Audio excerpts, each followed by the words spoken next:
Jiribam district की मफम कयादा yum चनीगा कुनरोम इसिंग थुंबता नतना yum मरी जुरी तुरेल ताउथखरे हाइरे जिरीबाम की कमरंगा मुस्लिम खुंद लेबा युम मरी जुरी तुरेल ताउथखरे अमदी इसिंग थुंजिन की मफम सिंगदा जिरीबाम डीसी अमदी एसपी यावना लाक्तुना रिलीफ कैम्प हांगदोक्तुना लेरिबा अवाब तारबसिंगबु येंगसिनख्रे हाइरे अदुम ओइनमक जिरीबाम की बराक सर्कल की भूतंखलदा युम मापन अमदी चोटो बेक्रादा युम तरा तरेट इसिंग थुंदुना अवाब मायोक्नरिबा मफमसिंगदा हौजिक फाउबा रिलीफ कैम्प नत्रगा एडमिनिस्ट्रेशन की मतेंग अमा फाउबा फंगद्रि हाइना खुंजासिंगदा फोंदोरगली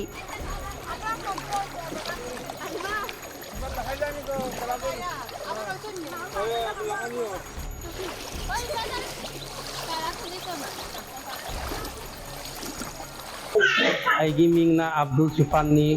हिलगाट ग्राम पंचायत की वार्ड नंबर 60 मेंबर नी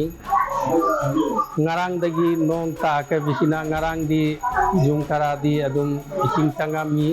ngasi di nong kanna taabadagi chubadagi jum humpumuk di ising changaga ising lupaga laire laibasina ngasi official gi akoi sar di sar sulami laega jengami akoi sar ADC lami adegi akoi gi SP sar sulami akoi officer sulaega mayam laega akoi jengami awabata base adum mateng di taurami adegi fuji paudi mi sing se ising tungdana maram moiraga akoi relief camp moina akoi kamranga community hall da relief camp moina hangaga mi sing se akoi tami akoi pradhan sar tu laega mi sing se diengi adegi akoi lisu kanna ikali fuji paudi loidri akoi chorak na mi humpu jum humpu enna ising na tummaga laire adegi jum mari amadi pura tega taure kusoi tukda laiba jum mari di pura taure yo laite jum di ampau laite taure jum mari amadi taure jum fast taure ba jum se akoi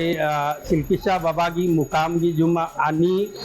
adegi akoi moina mia gi jum ama moklis gi jum ama adegi akoi goribali gi jum ama jum mari ni taure se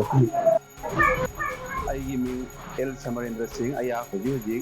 अखोई हिलगा GP की chairman ओरी administrative committee हिलगा GP की chairman मोरी दोंगरांगदगी हौना अखोई तुरेन इसिंग इमा इसी वंखलपदगी अखोई कमंखा मुस्लिम हाइरिबा खुंगंग विलेज असिगी युम हुंबु मु हौजी चौराना इसिंगना थुंगिबदगी अखोई मफम सिदा अखोई जिरीबांगी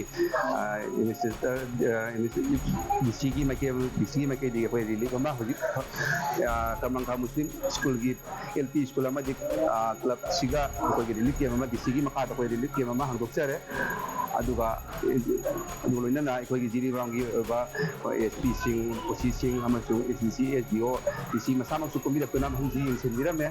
अदुना अखोई डीसी न तरोगा रिलीफ से हांगजरमनी असिदसु नतना अखोई लेगांग उसी हाइरिबा मफम सिगासु आईगी एरिया हिलगा जीपी मनुंग लेरिबा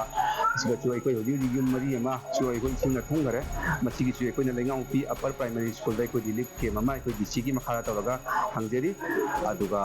जिरीबामदा लेरिबा डिपार्टमेंट मैम सु लाक्पीदुना इलेक्ट्रिक खंगदे PhD खंग डिपार्टमेंट लाक मैम लाक्पीदुना अखोई लुचिंग अवात पसिंग जिंगसिंदिरमी अखोई अवाब जिरीबामगी जे अवाब तारि मतम सिदा अखोई मैम अमन अमत मतेंग पालन कोपरेशन पिनदुना अखोई अवाब तारि मैम सिमु मतेंग पामिना सी हाइबसे अगी साइट की थमजत